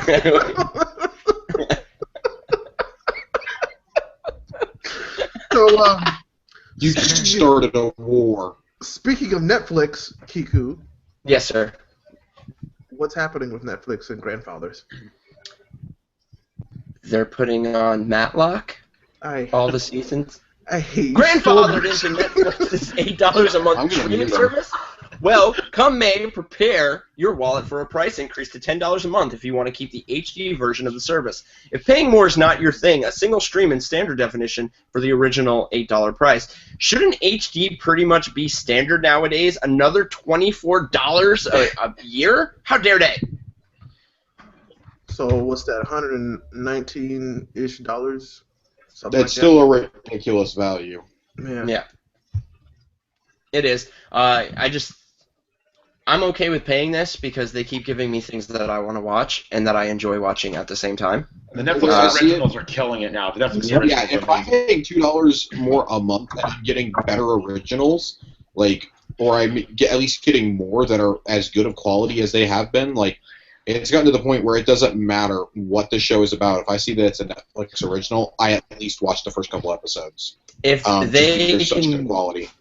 If they wanted to add another $10 and they announced that they were doing a Titus Burress show called Au revoir, I can't say that. Say it. Thank you, Au revoir, Les Felicias. I would be fine with it. Yeah, I'm gonna need a Pinot Noir solo series. Yeah. Which is funny because they actually play that song in the show while they're dressing up his boyfriend, which I was dying laughing when it was playing. It's the quality of Netflix shows is so beyond what any network outside of possibly HBO is doing that I don't mind paying this much money. Let me just put it this way. If I had $1 for every time I had to pay $2 extra to Netflix, I would only be paying $1 extra to Netflix a month because, never mind, go ahead. Algebra is hard. It's okay. Yeah. There's 3 things that Titus Andromeda doesn't do. Tell me. Well, oh God, what was it? I know the third one was calculus. Drag. Drag. Oh, I just watched this. Damn it. He doesn't go on to the next part of the news. He doesn't apologize. Oh yeah. Doesn't apologize. Drag, doesn't apologize, and calculus. 3 things he doesn't do. Seems like a good list. It is. DC has a new imprint coming by the name of Young Animal and will be headed up by pop-punk legend Gerard Way of My Chemical Romance. So named for their love of the whitening power of bleach, Young Animal will be designed for mature readers with 4 series being created under Way's creative direction. The 4 titles are called Doom Patrol, Shade, the Changing Girl, Cave Carson Has a Cybernetic Eye, and Mother Panic, which will most likely be about the mothers of the band Panic at the Disco. Hopefully these characters will team up in an epic event called the Black Parade. Featuring Big Barda. My father took me into the city to see a marching band. This is like a 6-minute song. Nick, you're on fire today. I don't. Actually, Yeager even said that Nick is on point with the quips. Nearly. Well, there was I one. have no desire to read this or even be interested. So. True. Next. Which is it because you're not a young animal? No, Well, I mean, he's because younger I than you by read like a good decade. comics. Solid decade. Solid. Thank you. Super solid. Yeah, I'm a solid decade younger than you and Nick, so. But you know what? Aaron's favorite band is My Chemical Romance, so he might be interested in this comic. Would you stop insulting our guests like this, please? I literally stopped paying attention to the show as soon as you said My Chemical Romance. Fair enough. Would it have been worse if we had mentioned Nickelback?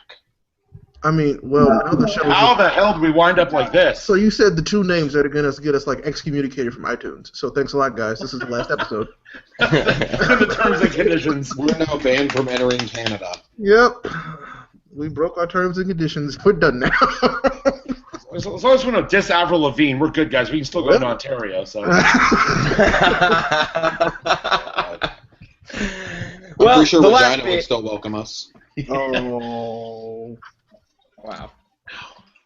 Well, the last bit is also a cool bit of sci-fi movie news. Edge of Tomorrow 2 has found its writers in Joe Shrapnel and Anna Waterhouse. Is it just me, or are those names of superhero alter egos? The pair wrote the Jesse Owens biopic Race and have been in high demand ever since. There obviously isn't a premise for the movie yet, but it is assumed that Cruise will use his newfound powers to go back to Dune and control the spice and find out if he is the new Doctor and must travel to Gallifrey. Not a bad plot. So, I never saw the first one. I'm sorry, because what of the now? marketing. I never saw the first one because of the marketing. Hey, me the too. The trailers make the movie look like absolute dog shit. Wow, that's actually a great movie, though. Yes. I've heard that, but I'm going to break 2 things down. One, if the marketing does not interest me, I will probably never watch it, no matter how many people say it's good. I mean, Kingsman, had somebody not gone and seen it like opening weekend, I still might not have seen it. And then I really just do not like Tom Cruise. Like, I'll put it. Well, I have an irrational hatred of Tom Cruise. I'll put it to you. I know what Nick's going to say, Josh. I'll put it to you this way. It's not typical Tom Cruise. yeah. You know, Also- I hear that every time there's a Tom Cruise movie. No, I mean, but- it's more the But worst. Josh, Like, seriously though, I don't if like you- Tom if you Cruise enjoy either, Mad man. Max, it kind of follows the Mad Max pattern where you think Tom Cruise is going to be the best part of it, but Emily Blunt steals the show, just like where yeah, of course, Charlie's. want that. Yeah. Yeah, but I mean, they also toy with the whole like Tom Cruise as a hero thing, where he really is not a hero through the whole movie. He's pretty much scared of everything. He doesn't want to be there. Like, I don't like Tom Cruise either. Like, everyone always gets on me for not going to see the Mission Impossible films, and I'm like, I don't care. I don't want to see Tom Cruise. But I went and saw Edge of Tomorrow, and I was pleasantly surprised. I mean, I So might I'm get looking around forward to to it. this one. It's just right now it doesn't do anything for me. That's all. So what happens if this movie magically shows up on your front doorstep with a Funko Pop? I probably still won't watch it. Okay, What well then I'm saving $15. Yes, you are. What if there's a flaming bag of dog shit next to it? Then I'm coming down to Tampa and beating your ass. Sarasota. You know, it would be nice to see you, so I'll take it just to see you. Oh in my person. god. Oh my God! All right, Josh. Now that we know that you're going to be going down to Tampa because there's going to be a huge bag of flaming dog crap on your front porch. I have a name, and it's Nick. My name is Nick. These hands. These- Josh, what time is it? Time for topic of the week. Topic of the week.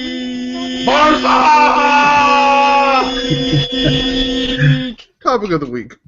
Topic of the week this week is nothing really important, but we're on episode 50. We made it to 50, technically 51, but we weren't ready for 50 when we did 49 and a half. But I want to know, guys, we have been together for a long time now. We've been together over a year. We have done, I mean, way more than just 50 episodes with all the specials, new shows, all this stuff. So tell me, what has been some of your favorite memories of doing Neek the Podcast for 50 episodes or more? The Jubilee episode. Jubilee episode is definitely my favorite. Fan favorite. That will always and forever be one of the best. I actually think that is the moment where I knew that we had something special. Where this was something special. It was so freaking hilarious because Ray knew I was going to do it, and you had no idea when you got to it. You know, I had never seen somebody so triggered in my entire life. And of war-torn Poland or something. it was, Jubilee is his Vietnam. Oh man, And it I was mean- so great. that was the day that the show like literally changed forever. That was the day that Ray was like, "Well, we have to mark it explicit now." It's like, yep, the show is officially explicit forever. I had to explain that to somebody, actually, someone who was wanting to listen to the show, and he was like, "Oh, you know," he knows my kind of humor and stuff. He's like, "Oh, if it's like you, then it should be okay." And the first episode he went to go listen to was that one. He's like, "Why is there an E next to it?" I was like, well, here's the story, and he was like, "Oh, okay, I'll listen to it." And afterwards, he was like, "Oh my God," he's like, "I hope all of your episodes aren't like that." I was like, "Well, Every 10. don't ever listen to the Final Fantasy episode then. Don't ever listen to our Gamescom show." Oh man, Apologizing to everybody who has children. that's true. Sorry, Kyle. Sorry, Kyle. So bad. Then we can't forget the day that we were introduced to Joe Tortellini. Joe Tortellini. Man, that's all because I couldn't say Joe Manganiello's name or something. Yeah, Mangiella. It's been like a year and I still can't say it. And so everybody whose name cannot be pronounced is officially Joe or Joanna Tortellini. That sounds like the adopted stepson of Chef Boyardee. It's his illegitimate child. Sounds like an Italian porn star from the 70s, guys. That's amazing. One of the other like funniest highlights, I think, was the first time Ray coined the phrase "dead parents." Oh my God! Yes. I did not do that on purpose. Hashtag it. Yep. Hashtagged it. Like it was trending. It was trending, right? That caught on fire, and I remember I think it was Lindsay who wrote it on a chalkboard in Pensacola and sent us the picture. Yeah, And it was hilarious. for her job because she works social media for a bank, or a banking chain here for Navy bases and whatnot, and they have a board. It's a grease board that they write all the new trending hashtags, and for like 2 weeks straight, she wrote hashtag dead parents, and they kept sending us photos of it, and we were just like, oh my God. Yeah, that was amazing. I don't even know what was happening. I think I was in the middle of moving stuff, and I don't even like. How did that even come about? All I remember is, Ray, you were so nonchalant because you did this, and I know that people listening to the audio version are not going to be able to see this, right? But I remember it vividly because something snapped in my brain and I couldn't stop laughing. Is you were like, I don't know, give me dead parents or give me Batman or give me dead parents, and then you sat back and you folded your hands across your chest. Like it was the most nonchalant thing. Like it was say. finalized. Like that's your only two choices. Yeah. It didn't hit me until after that episode what had happened. Because I didn't quite process it. And then when people started sending us that hashtag, I was like, oh my God, what have we done? Yep, that's been my response every single time. Ray, what have I done? these hands. The These Hands one is really great too. Man. They're all great. The irrational hatred that Ray and I each had during Agents of S.H.I.E.L.D. Season 2 for Hunter or for Mac. Yes, Yeah. that was a great time. Agents of S.H.I.E.L.D., you've given us good ups and downs. Oh, more downs than ups. More downs than ups, but it's been a wild ride. It's been a long day, right? What about you? I think one of my favorite ones is the E3 episode. Mm. Well, what was the new acronym that you coined for it? Extracurricular Electronic Expo.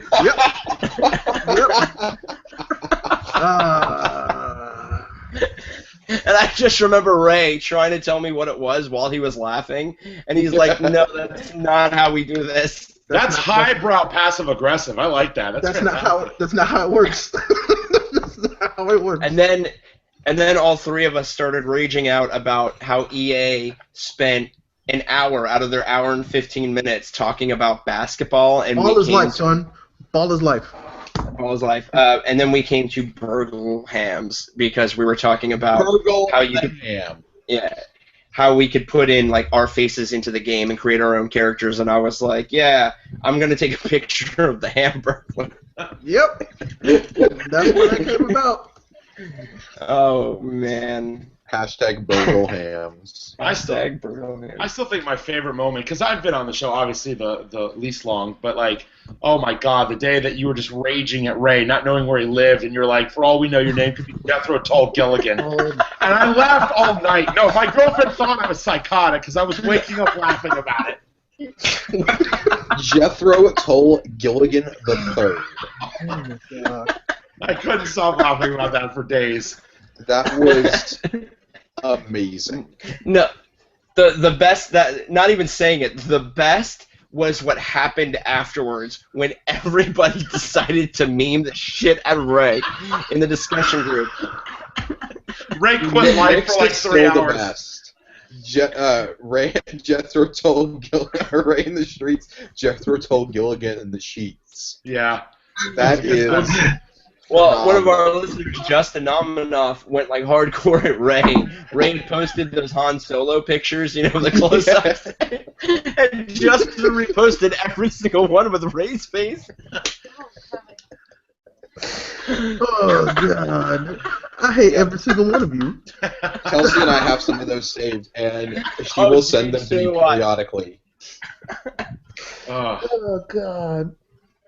So funny. You know how people man. you meet somebody for the first time, you greet them with like a hug or something. Like I'm literally just gonna like slap you. Slap us with what though, Ray? It's so good to see you. Well, Ray's not getting a sign at the airport like I That's did. for everything. Well, no, Ray already told me what he's going to do to me. He said that he was going to say hello, and then he was going to nut tap me. Yeah, you're gonna get sack tap. Be like, hey, how's it going? No, sir. No, sir. Ah, goodness gracious. And then that will be the next greatest episode of Neek. No. No. But I mean, you can't forget about the one of our most popular episodes, which is Nick's yellow cream filled treats. What? For those listening, it's as bad as it sounds. It Sounds just, like it. One of the other ones, Nick had to take a hiatus from the show for a little bit.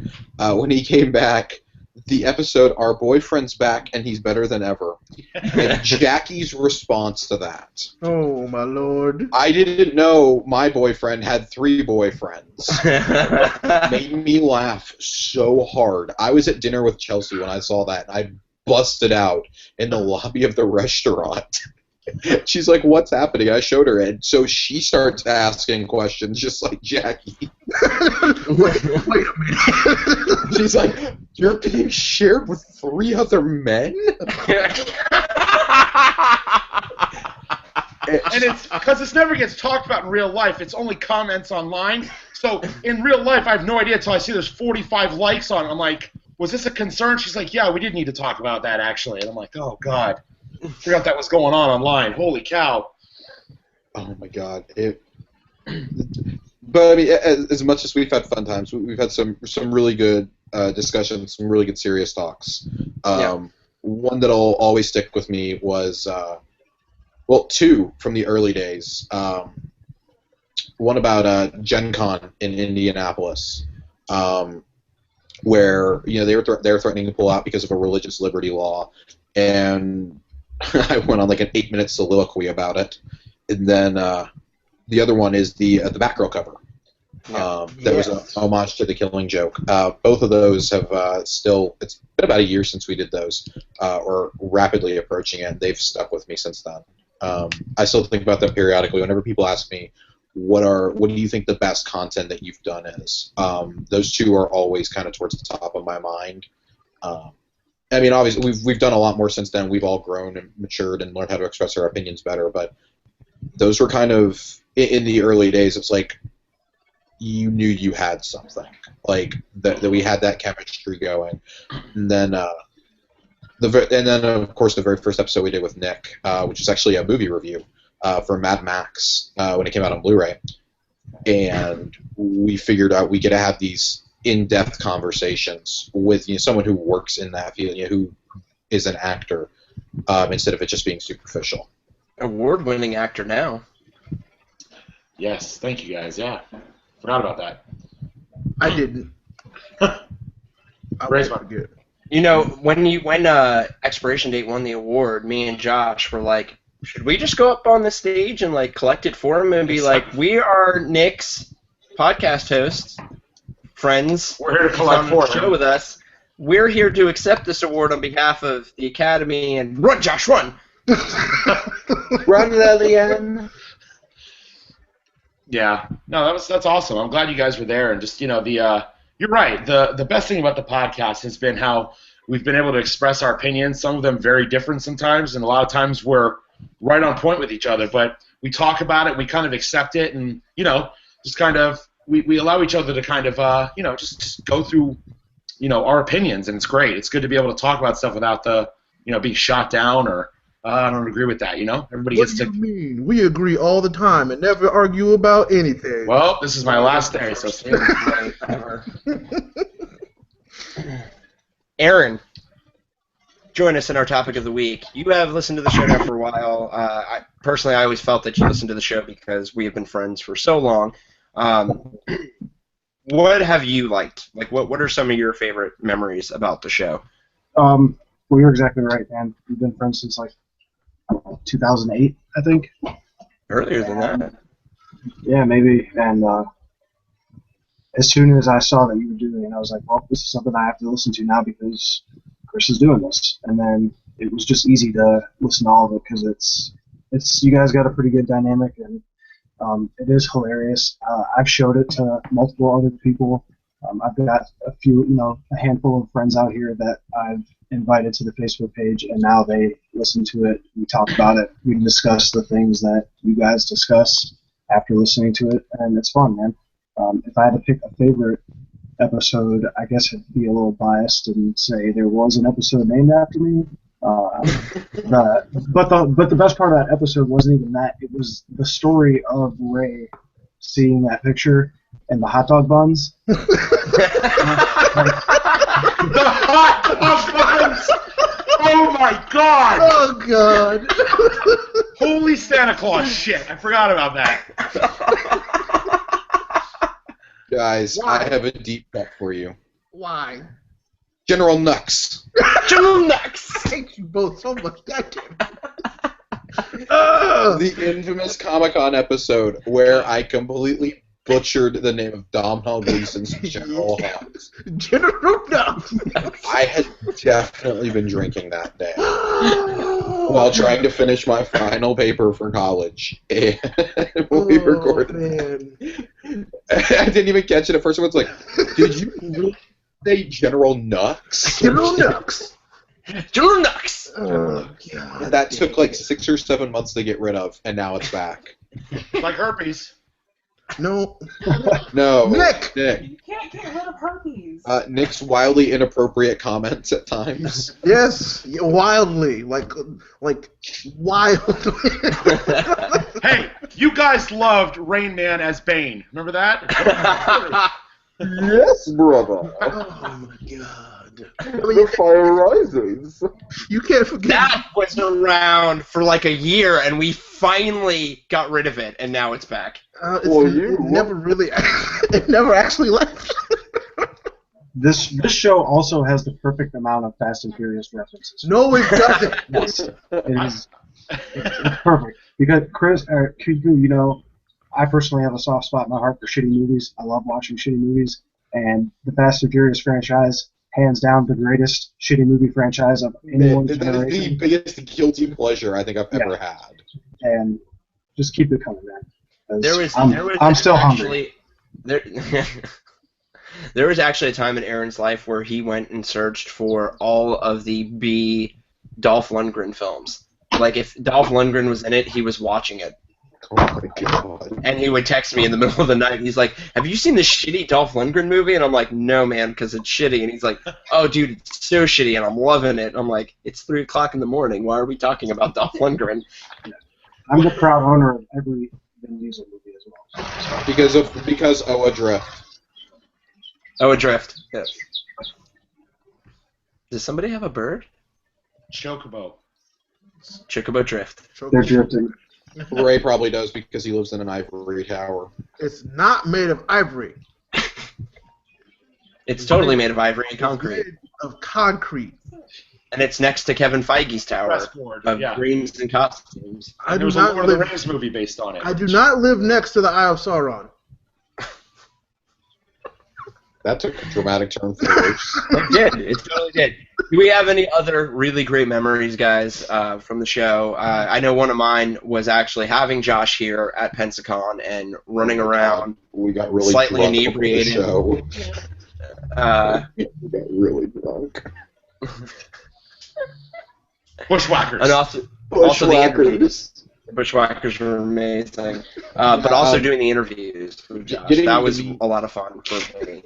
But Right. I Kiku- mean, we get to meet so many cool people doing that. Nicole Marie Jean, Jeremy London, Brian O'Halloran, Michael Rooker, Sam Alexandria. Wentworth. It was such a cool weekend to get to come down there and do it. The first show that the first convention any of us went to as part of the show. And it was so awesome.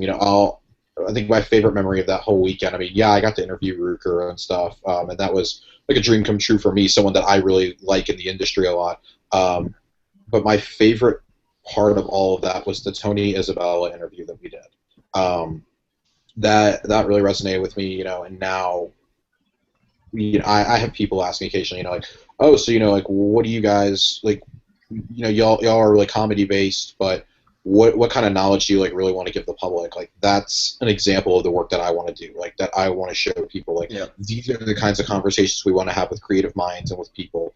And we only wanted to get a minute or two with him, and he gave us like a 9-minute story, which was fantastic. Great. It was. I couldn't stop listening. Both him and Max Hernandez gave us a lot of their time that weekend. Gave us some really awesome stories, and you could just tell they're really, really passionate about what they do. They didn't talk to us because they felt obligated, like they wanted to talk, and that was such a cool thing. Victor Gischler was really cool with us too. That's kind of why we do it. We do that, these conversations with these creators and these creative minds that maybe don't make it into the news. They aren't exactly the biggest names, but these are people who are so passionate about what they do. And if they can tell us just even one story, that's one more story out there for everybody else to hear. Yeah, because the Black Lightning story hit me like right in the feels. Yeah, the Black Lightning story from Tony was just awesome. Where I had actually changed up how I was standing a couple of times because we'd been on our feet for 3 days straight at this point. And he just kept talking and talking and talking, which was awesome. But at some point, it was, please, can you stop? Can I sit down and get comfortable? Something. I'm practically leaning on the table at this point. By the time he finished, that was really cool. And of course, BB-8 balls. BB-8 balls. Guys, do you remember the story about how we met on the Phoenix Overdrive podcast? Oh my god! The show that has the record for most swearing ever on their show. Sorry, Lee. That was an infamous episode. I'm sure it's lost somewhere on the internet at this point. I think that's the lost episode of Phoenix Overdrive. Everybody needs to listen to it, at least until they get to our origin story. It's one of a kind. That was the best F-bomb I think any of us have ever dropped, and it was Ray. It wasn't even me. It was Ray. It was pretty fantastic. That's my only one. I only get one, and I used it. Used it well. I'm like Deadpool in an actual Marvel movie. Well, I'm going to spin us up out of topic of the week, guys. I want to thank our lovely lady singers. Yeah. Thank you. Thank you, Ricky Gundrop. You knew it was going to happen. I knew. Okay. And of course, Aaron Morris, our esteemed guest, wearing Alabama Roll Tide. Because Roll Tide. Aaron Morris is a god. Aaron Morris is a god. We've proven this. He's one of my top 5 favorite people. Yes. Now I can die. Completed my life. But shout-outs for the week. Aaron, why don't you give a little shout-out to somebody on the internet? Definitely, man. Brian Sokolowski and his wife Juliet, friends that I went to high school with. They're part of the Neek group now. They're my pop buddies, too. About 2 to 3 times a month we get together, the 3 of us, and go hit all of our local stores that sell pops, and we collect them together, and it's brought us much closer. So those 2, and Lauren Strickland in the podcast because she's awesome, and you guys. Oh, thank you. And we like Lauren, too. Lauren actually ran up to a screaming Neek at Pensacon. She did. I had no idea what was happening because I didn't know how to handle something like that. It was awesome. It was lovely. Ladies, you guys have any shout-outs? For you. Shout out to my closest friends from school, from here and back home. We're all loving nerds, and we all love the same things, and keep nerding on. Same, jumping on Tiffany's bandwagon, and a special shout out to Holly. Love you, girl. Listen to this, and then listen to everything that comes after this, because it's great. So you said you jumped off of her bandwagon? I'm jumping onto her bandwagon. Oh, well, that's not a high jump. I mean, so... Don't judge her shout-out. Shush. No. What I'm saying is Tiffany short. Mm-hmm. She really is. She's I can feel the shade you're throwing. Powerful voice. Tiny woman. I didn't know that shade could come from something so bright. Nick, shout-outs for the week. Shout out to Benedict Cumberbatch for being Doctor Strange. Shout out to Tiffany's boyfriend for not knowing who Howard the Duck is. Get on board. Good old flip-flops. That's never going away. Scrub is a guy that can't get no love from me. Shout out to Jaeger, who listens faithfully every week to the podcast. He's probably listening right now. Shout out to him. That's incredible. I got a few friends who just joined the podcast. Dylan Gill, Chris Holbrook, Sean Davis. They immediately got involved and started posting and just getting involved with the group. So, oh my. Shout out to Secret of Mana, my favorite game of all time. Thank you, Aaron, for that. Wow. Absolutely my favorite game. Aaron had that one ready to go. Yeah, oh, my God. So, yeah. Now that I'm 6 to midnight, Ray, on to you. Well, I guess I have to say I have to give a big thanks to you bums. You know, when Kiku asked me, hi, and this is how Kiku sounded in my head before we actually talked. He's like, hi, you wanna start a podcast? So he sounded like Navi? I sounded like Mr. fucking Hanky. He sounds like Mickey Mouse with a southern accent. Let me finish my story. He just made me sound like the Christmas poo. Let me finish my story, damn it. It's like, you want to start a podcast? And it'd be like, we'll talk about nerd stuff, and then we'll talk about culture and other fun stuff, and then we'll have this guy Josh that I know come join us too. And I was like, I don't know you, but why not? I guess it'll be cool. It'll last like 2 episodes, and it'll be fine. But no, 50-ish episodes later, give or take like 14 more, we're still doing this, and I can tell you guys some of my closest friends that I have not met yet, but I do care about you deeply. I would throw bullets at people for you. So I appreciate you guys. Would you catch a grenade for me? I would not. I catch a grenade for you. I did that on purpose. I know you did. But I really appreciate you guys. We're good friends, and we had the chemistry, and I was like, well, these guys are special. I think I'll keep these humans, and I'm glad I did. So thank you guys. You guys are great. I care about y'all. Ray, I remember you said to me, you're like, it's going to last 2 episodes, and I said if it lasts more than 5, you got to see a doctor. So that's true, and it's still raging. So. High five through the screen.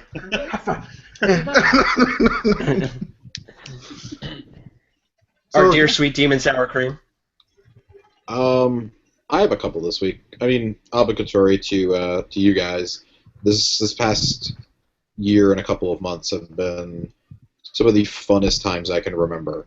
Remember when Kiku first asked if I wanted to do this, and me, him, and Ray sat down to talk about planning this out and doing it. I was actually at PAX South that weekend, and I'd been throwing around the idea for a long time with a buddy of mine, but just logistically and time-wise, he couldn't do it. And I was like, sure, why not? And then I'm us hitting 10 episodes. And we're like, oh, wow, we actually made it to 10 episodes. We didn't think this would happen. We thought this would just fizzle out. And here we are, 50 some odd episodes and like 3 extra shows deep. And it's been awesome. I mean, it's more than just a show for us. You know, it's grown into a brand. I think we look forward to each and every Sunday, Monday, whenever we end up recording something for the show, whether it's the main show, whether it's Pull List, whether Anime F-Bomb, Game Break that's starting, a movie review, a TV review, whatever. We look forward to it so much because that's like a highlight of our week. That's an hour we just get to set aside and talk about this stuff. It's like we're hanging out with our friends, and that's the way we've always wanted to tailor the show. That's why there's so much comedy. Is like, how would we be joking with our friends? How would we be discussing it? Like, our personalities distinctly come out in it, and the chemistry was there from day one. Like, we could all tell. And I'm really happy we continue doing that. And my second shout out is to everyone who's listened and supported us over the first 50 episodes. It's been a crazy ride. Y'all definitely could have jumped ship and probably should have at some point, but for some reason you've stuck with us, and it's made it really fun. Like, y'all telling us that you like what we do, that you like the content, is what motivates us to keep doing it and to come up with new ideas, new topics to talk about. Ray and I like talking about comics so much that after we did our Secret Wars one, people were like, "Oh, that was a really coll recap." Like, well, we're going to start one just about comics then. We're going to do pull lists. That's it, and I love it. Love it to pieces. There was. Yeah, I know there's a lot of people in our group who really like anime. That's where we started the Anime F-Bomb show. Game Break was born out of the same thing. We have a lot of gamers, and sometimes we can't always get all this in the main show. There's just too much to talk about, and that was really the extra shows are kind of a way for us to still have those conversations with y'all to get everybody involved. So thank you if you just listen to the main show. Thank you if you just listen to Pull List or Anime F-Bomb. Thank you so much. Y'all's support and telling us that what works, what doesn't work. That's what keeps us doing this. Without y'all, we wouldn't be doing it. We just probably get in a Google hang out and talk to each other. But thank you for letting us invade your iPhones, your computers, however you listen to us. It's an honor and a privilege. Shit, I gotta follow that? Yep. Damn it. That was really impassioned and great. Because I'm better than you. Suck it. And I know it.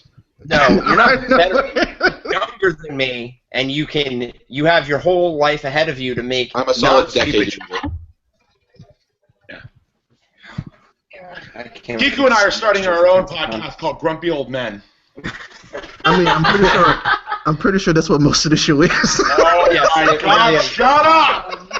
Well, no. Well, I mean, Nick, you're treating it like Ray's not over 30. He's going to be on that show too. Ray is It'll our be us Walter three. Matthau. He's the Walter Matthau of this group. Yeah. No, I black don't crack. I don't Lemon. believe- You guys have problems. Well, I mean, that's We what do. happens when you All get right. older, Josh. Damn it, do I love you. One day All Ray's right, going to be my like, shout-outs. too good. These two ladies behind me, Tiffany and Nia, thank you guys for writing the song, performing it, and also sitting here and just randomly singing. It was amazing and awesome. I can't thank you enough. I've known you a long time and thanked you a lot. Thanks.